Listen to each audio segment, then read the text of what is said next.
En los últimos años en la Argentina estuvo esta vieja discusión y la antinomia de los números no reflejan la realidad. Digo, en lo que se machacaba sobre el gobierno anterior a nivel nacional. Después se conocieron ciertos números y ahora empieza el INDEC a reflejar ciertas cifras y cierta estadística.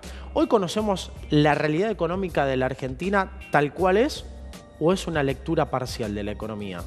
Bueno, es una pregunta difícil, pero a ver, los números que cualquier organismo de estadísticas publica en general son números promedio. Es difícil que ese número que uno lee, la inflación, el desempleo, uno pueda vincularlo directamente a su situación personal, porque refleja un promedio de toda la sociedad. Entonces, si por ejemplo nos dicen la inflación este mes, junio, estará alrededor del 2%, y probablemente mucha gente diga, para mí fue más. Bueno, eso en parte está explicado porque probablemente la canasta de consumo que tiene esa persona, los componentes que tiene, han subido más que ese 2%. Mientras que, supongamos una persona de clase media baja, seguramente el impacto de los alimentos y de las tarifas ha sido muy significativo, entonces esa persona te dice, 2%, a mí me golpeó más la inflación. Claro. Sin embargo, una persona de clase media alta, probablemente ese índice sí sea más, esté más vinculado a su propia canasta. Entonces, un poco lo difícil de las estadísticas es esto, que como son promedio, uno se encuentra con que no lo reflejan o no. Y no a cada caso en particular. Claro. Entonces, bueno, todos, el promedio de altura de un grupo grande somos el 1,80 m, pero yo no mido 1,80 m, ojalá midiese 1,80 m, digamos.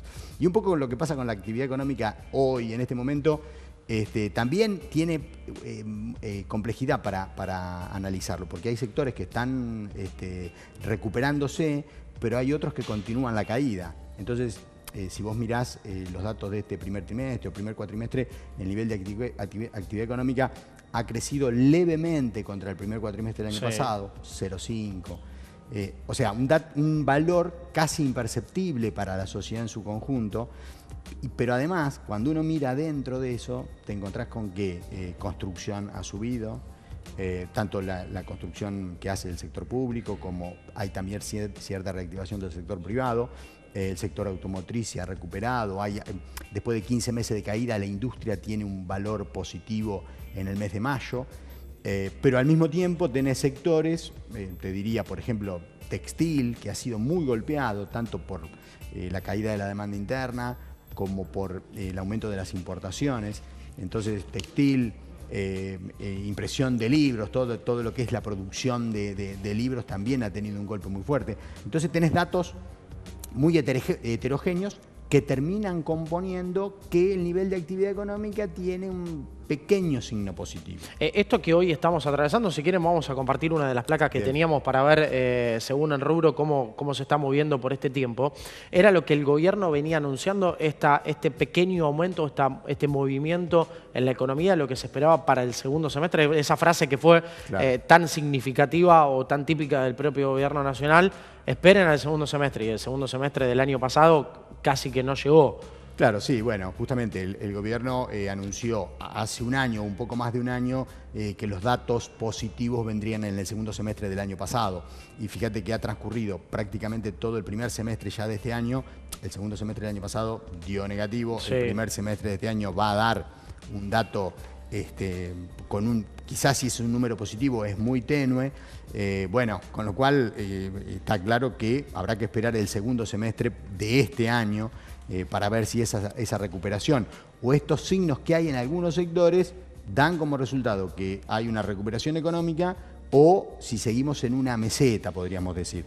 Me parece que a esta altura todavía es aventurado decir qué es lo que va a pasar en el segundo semestre. Y en ese contexto, hoy atravesados por la política, y cuando hablamos de política en Argentina siempre es un año político, ¿no? Porque es un año post-elecciones y el análisis de lo que dejó y cómo se reconfigura, es un año político en medio término y este es uno de ellos.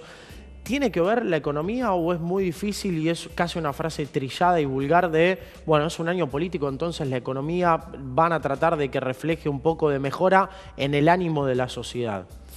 Bueno, te diría que en parte los años políticos tienen influencia. Uno, la lectura que podría hacer de este año es, el gobierno está anunciando que para después de las elecciones va a hacer una serie de ajustes en cuanto al gasto público, digamos, el déficit fiscal y eso.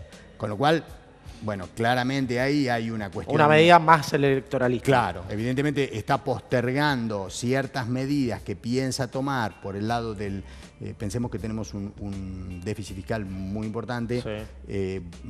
De eso todo el mundo me refiero a los economistas y los que están en la cuestión, se es consciente de esa situación. Y bueno, hay quienes sostienen que una forma de corregir esto sustancialmente es ir hacia una reducción del gasto público. Está claro que hay otras formas de resolver la cuestión, pero claramente, para contestar tu pregunta, hay algo que el gobierno piensa hacer y que no lo hace porque es un año político y tiene relevancia económica significativa.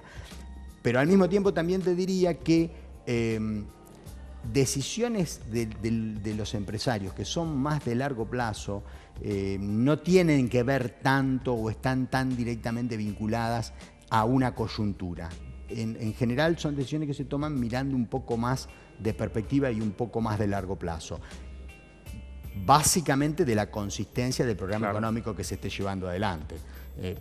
Otro ejemplo sencillo sería, también se pretendía una lluvia de inversiones productivas, me estoy refiriendo al año pasado, sí. Y sin embargo eso no ocurrió. No solo no ocurrió, sino que la inversión cayó, o sea, al revés de lo que se pensaba. Bueno, creo que ahí hubo mucho de cierta inconsistencia de la política económica, lo que todos vemos cotidianamente en los medios referidos a... Bueno, todos sus cambios, ¿no? En la cartera económica también, todas estas decisiones y cómo y la propia implementación. Claro, toda la implementación de medidas, pero te diría que hay un factor financiero que ha pesado, que es las altas tasas de interés, que fue una decisión del propio gobierno, influyeron en las decisiones de inversión, porque es muy difícil tomar una decisión de inversión productiva en el marco de rendimientos financieros muy importantes y muy elevados. Entonces, y en ese contexto hoy Argentina sigue siendo un país para sí. Quienes vienen a invertir sí. Que no es rentable, no tiene seguridad. Es un país interesante desde el punto de vista especulativo. Sí, claro. La Argentina es un país, lo ha sido durante este año y meses, con lo cual ha habido ingreso de divisas, pero bueno, el grueso de esas divisas, estoy hablando del sector privado, sí, sí, sí. El grueso de esas divisas han venido a este mecanismo de captación de renta financiera con las tasas de interés tan elevadas que fija el Banco Central. En este análisis, hoy abríamos el programa, el otro día contábamos lo que sucedía con los trabajadores de PepsiCo y el anuncio del cierre de una de las fábricas. Hoy hablábamos en 3 de febrero y también una cooperativa, Vidal, que ha vetado la resolución para que puedan expropiarla. Y en ese contexto hay muchos quienes marcan que, bueno, por las decisiones políticas y las decisiones económicas, Argentina puede terminar nuevamente en una crisis como en el 2001. ¿Vos creés que en el análisis económico eso pueda llegar a suceder? Mirá, la situación es que la Argentina tiene un bajo nivel de endeudamiento, no solo del sector público. Yo diría que tanto a nivel del sector público nacional como provincial como municipal han ingresado a este periodo con un bajo nivel de endeudamiento y también es muy bajo el nivel de endeudamiento de las empresas y de las familias, o sea, de lo que sería todo el sector privado. Eso le da cierto margen a la economía o al propio gobierno para seguir implementando medidas sin entrar en una situación de riesgo financiero o de crisis como lo que me preguntás. Lo que pasa es que, por otro lado, uno tiene que pensar que tampoco se puede abusar de la solución sencilla, claro, para llamarla de alguna manera, del endeudamiento, si en el interín no se van tomando otro tipo de medidas. Bueno, un poco lo que ha pasado hasta acá es que el déficit fiscal o la situación de las provincias o la situación de los municipios ha sido de alguna manera solventada a través del endeudamiento. Bueno, está claro que eso no es una situación que pueda prolongarse mucho en el tiempo. Entonces, un poco, si eso se mantiene, el riesgo empieza a aumentar. De hecho, si uno mira la tasa de interés que tuvo que pagar la Argentina por este bono famoso, claro, a 100 años, y hay una lectura de los que te prestan que hay cierto riesgo. La tasa de interés que esos bonos generan es el 8%, es una tasa muy alta para un crédito a 100 años. Claro. O sea, es una tasa muy, muy elevada. Hablábamos hace un tiempo atrás de la estadística que se conoció, o por lo menos que ha sido reconocida, respecto de la situación de las pymes. El sector que en blanco mayor cantidad de empleados tiene en la Argentina, pero que más en riesgo está desde el 2015 a esta parte. Se conoció estadística que entre 5.000 y 6.000 pymes han cerrado en el último año. ¿Qué situación trae esto que escuchamos y tanto leemos de los efectos de los juicios laborales, para que no se reactive el sector?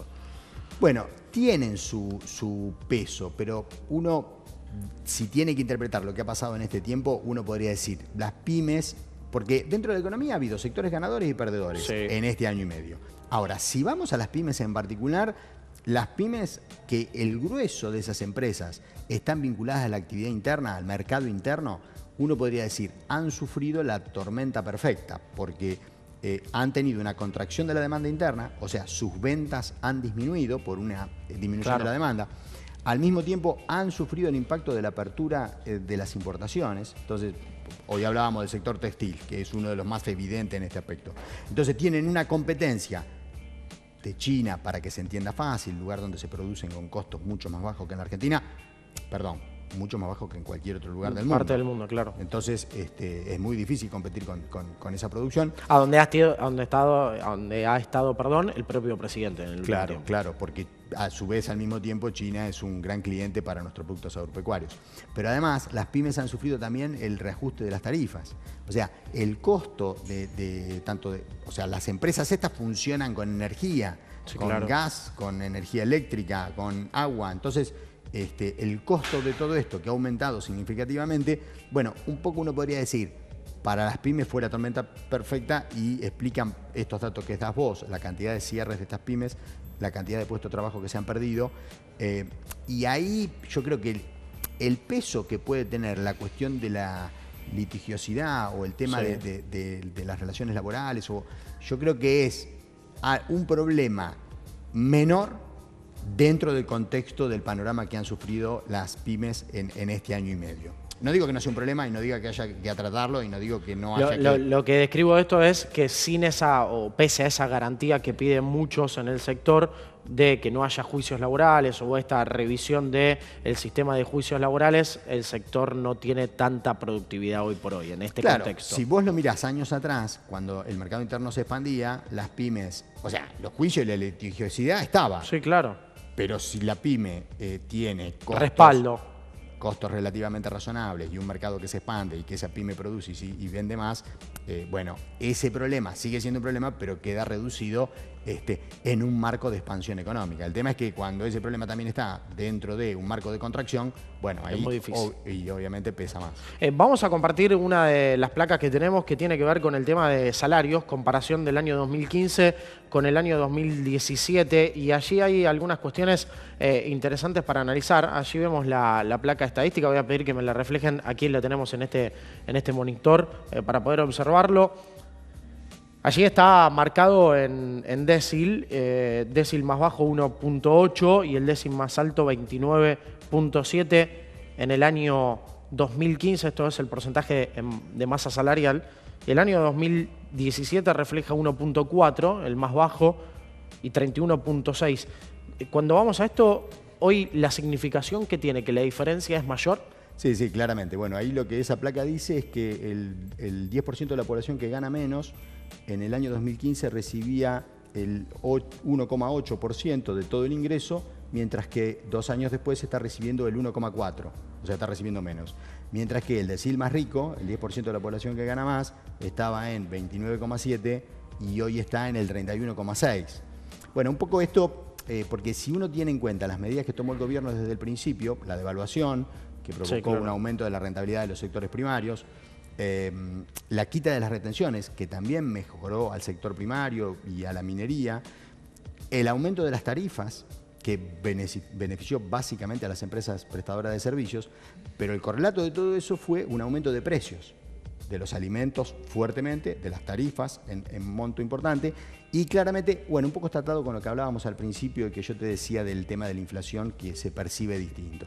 Bueno, en este año y medio los alimentos y los servicios han aumentado más que el promedio y el impacto sobre el grueso de la población ha sido significativo. Entonces, el ingreso real de esa masa de la población, piensa que el decimal más bajo fundamentalmente está compuesto por trabajadores informales. Que ha crecido también en el último Que ha tiempo. crecido, pero que además su ingreso seguramente no aumentó al mismo ritmo que la inflación. Uno podría decir que en este año y medio, te diría que los ingresos de los trabajadores en relación de dependencia formales de los sindicatos grandes, y te diría, perdieron poco. De los sindicatos no tan grandes, perdieron. De los sectores de relación pública, de empleados públicos, perdieron. Y los informales son los que más sufren esta situación. Bueno, un poco creo que eso muestra por qué el decil más bajo, el 10% más pobre de la sociedad, recibe menos del ingreso que genera la economía argentina, y al mismo tiempo las propias medidas que han recompuesto la rentabilidad de los sectores más ricos también está reflejado en esta placa, porque justamente ese sector antes tenía el 29,7% de todo el PBI que se genera en la Argentina y hoy está en el 31,6%. Gracias, Gerardo, por el tiempo y por los conceptos. No, gracias, Luciano, muy amable.